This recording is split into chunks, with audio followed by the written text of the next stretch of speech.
Still protected in your jungle. McLean's Complete Care Toothpaste. Sponsor Survivor.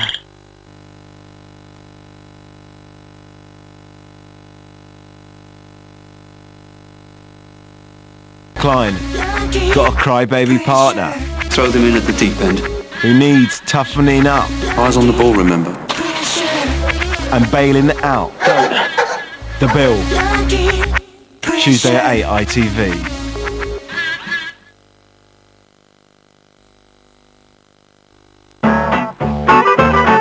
% off frames in the summer sale. Vision Express. Experts with vision. It's the easiest thing you could possibly have. Just take them out of the fridge in the morning. You don't have to do any blending, any mixing. They're so convenient, they're there in your bag, and you can take it to work and you can take it wherever you're going. The powder wasn't going to work for me, so when I had my first can it was like, yes.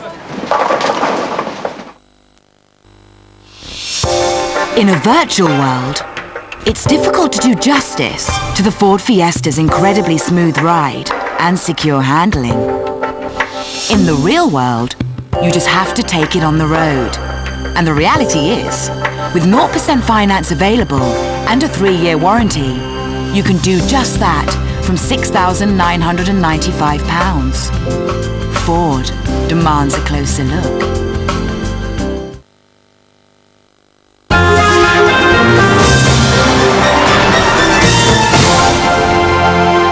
At 10:50 tonight, Roddy Llewellyn takes us on a tour of Tredegar House in Grand Gardens. Good evening, you're watching HTV. We're part of the ITV network. Now the ITV News at 10.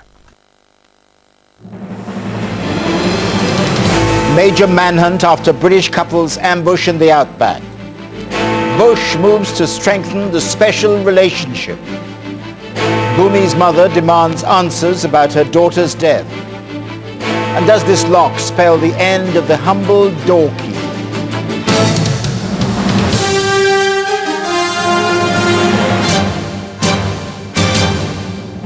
From ITN, the ITV News at 10 with Trevor McDonald. Good evening. A big manhunt is going on in the Northern Territory of Australia tonight for a British tourist who was apparently shot in an ambush in the outback and is now missing. Peter Falconio was travelling with his girlfriend Joanne Lees when they were stopped by a gunman on a deserted highway. He was apparently shot. She was tied up and thrown in the back of a van but managed to escape. Her boyfriend has not been seen since. Nicholas Owen takes up the story. After a third night of searching, armed police are manning roadblocks in northern Australia, but there's still no sign of the gunman or the British tourist he's suspected of shooting. Increasingly, police are fearing the worst. 28-year-old Peter Falconio and his girlfriend Joanne Lees were on a round-the-world holiday of a lifetime. Joanne told police they were held up as they travelled in their camper van.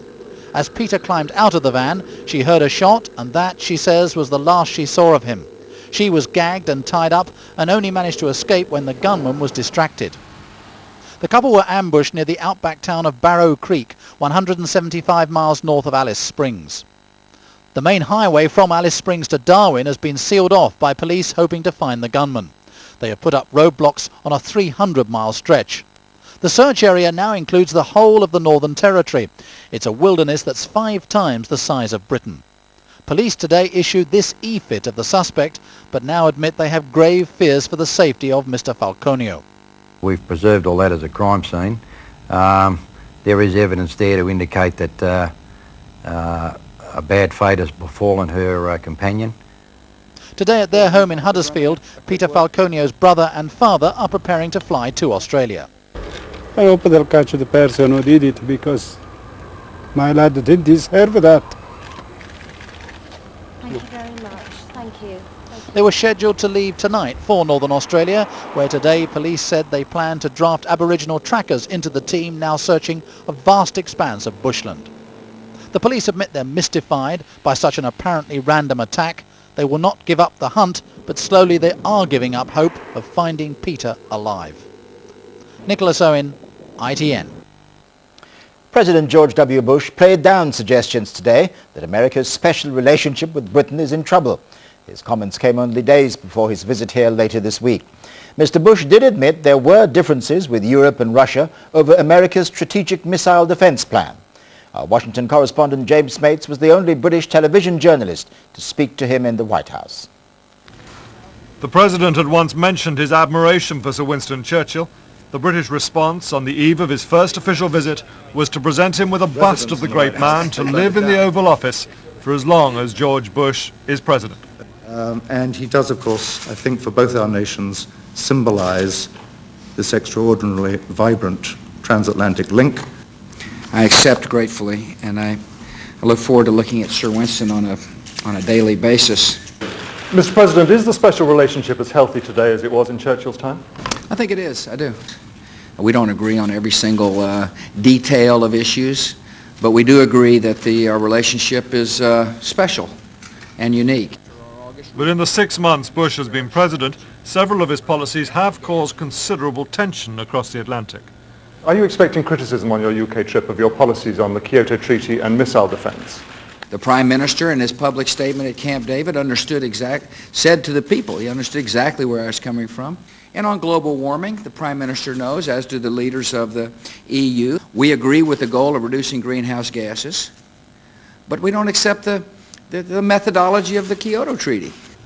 Back in February, Bush played host to Tony Blair at Camp David. That hospitality will be repaid with an overnight stay at Chequers. But for the President, the highlight looks to be the time he'll spend with the Queen.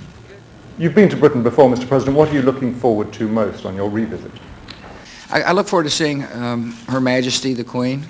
I had the honor of coming to a state dinner here in Washington that my mother and dad gave for her, and I found her to be a lovely, dignified, smart lady, and look forward to representing my country in her presence. The President gets to Britain on Wednesday for 2 days before moving on to the G8 summit in Italy.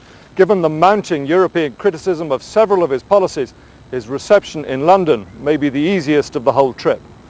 James Smates, ITN, at the White House. The Prime Minister suffered an embarrassing setback in the House of Commons today. In a free vote, backbenchers voted overwhelmingly against the sacking of 2 senior Labour MPs. They were furious to the chairman of the Foreign Affairs Committee, Donald Anderson, and the Transport Committee chairman, Gwyneth Dunwoody, had lost their jobs. There's a twist in the Conservative leadership race tonight. Conservative MPs are claiming that Michael Portillo looks increasingly likely to be forced out in tomorrow's ballot. Ian Duncan Smith apparently leads the pack after securing the support of former candidate Michael Ancram. Kenneth He's very uncomplicated. I mean that in a nice way. I thought, if you did